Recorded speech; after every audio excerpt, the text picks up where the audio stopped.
All right, guys, so the last video we did, I kind of showed you a test to let you see whether the tightness that you felt in the back of your leg was coming from muscle or nerve. Most of us find out when we do that test that it's actually coming from nervous tissue, so I want to show you what to do about it. The normal nerve glide that people do for the sciatic nerve looks like this. We're lying on a flat surface. We bring the leg up to the point of tightness in the back of the leg with the toe pointed. From there, we drop the leg just slightly and we pump at the ankle for about 20 reps before relaxing and then repeating 2 more times. That's not bad. Nerves do really well when they are wiggled. So our nervous tissue doesn't really stretch like muscle tissue does.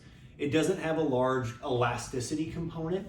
It does change in diameter, almost like a resistance band would. As it's getting pulled, the nerve will become thinner, and when it's relaxed, it will become thicker. So there is a mild amount of tension that can change in the nerve and length that can come from there. But ultimately, when it gets entrapped in either soft tissue or as it comes out of the neural foramen in the spine, it really just needs to be wiggled loose. It's kind of like pulling a post hole up out of the ground. You don't just pull and maintain the pressure, you need to kind of wiggle it as you're pulling it, and that allows for the post to kind of become dislodged from the dirt. We're trying to dislodge the nerve from the tissue. What I like to do is add one more lever into that normal sciatic nerve glide. I like to get the knee and the ankle working, and actually it works the hip a little bit as well, but since the nerve passes through all those structures, I think that we can do a little bit better of a job dislodging it if we use those extra levers. So this looks basically like a leg press pattern. What we want to do is same scenario. We're going to lay face up. We're going to lift the leg with the toe pointed until we feel some tension in the back of the nerve. This is actually the end position for the nerve glide, but I don't want these muscles to be active. So I'm just going to interlace my fingers around the back of the leg and then relax my leg. This is the end position. From there, I'm going to simultaneously point my toe towards my shin, so pull my toe up towards me as I bend the leg and the hip. So I'm bending at the knee, I'm bending at the hip, and I'm bending at the ankle, okay? And then we're going to point the toe, extend the knee, extend the hip, bend the toe, bend the knee, and bend the hip. And I really want the overall pace of this to look about like this. And I like to have patients do about 20 repetitions of this. And we would repeat it for 3 rounds. Now, if you really want to know what's happening, it is kind of complex, but I'm lengthening from this position.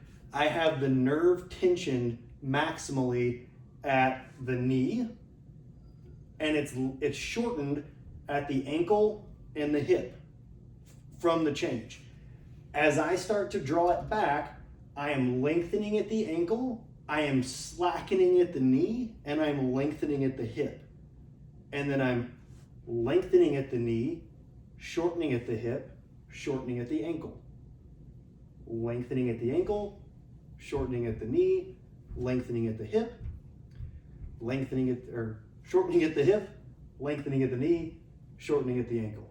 You don't have to know all that for it to work, but that's what's happening. And that dynamic pattern in the lower limb really, really helps to dislodge the nerve from all the soft tissue in the back of the chain. So that's why I like it a little bit more. It is a little bit more complicated, but if you can start to do that and become comfortable with it, it's an extremely effective sciatic nerve glide. It is also a little bit more aggressive. I want to be honest about that. I would probably start, if you've never done nerve glides, with the first one, where you're just bringing it to the point of tension, backing off a little bit, and pumping the ankle. Once that has sort of reached a plateau in terms of benefit, I really think that this one serves more utility and more function, and will do a better job at clearing out remaining nerve restrictions in the lower limb. So try that one out. Let me know if you have any questions. I'm going to walk you through it one more time just in case. So we're bringing the leg up with the toe pointed. This leg is flat. Interlace the fingers around behind it. And then from here, I'm going to bend at the knee, bend at the hip as I pull my toes in towards me, and then I'm gonna straighten at the knee, straighten at the hip, point the toes away. And again, all you really have to think about is it's kind of like a leg press where you're pointing the toes at the top and bending the toes at the bottom. And that will basically give you the pattern I'm looking for. 3 rounds of 20, try it out, remember where you found it.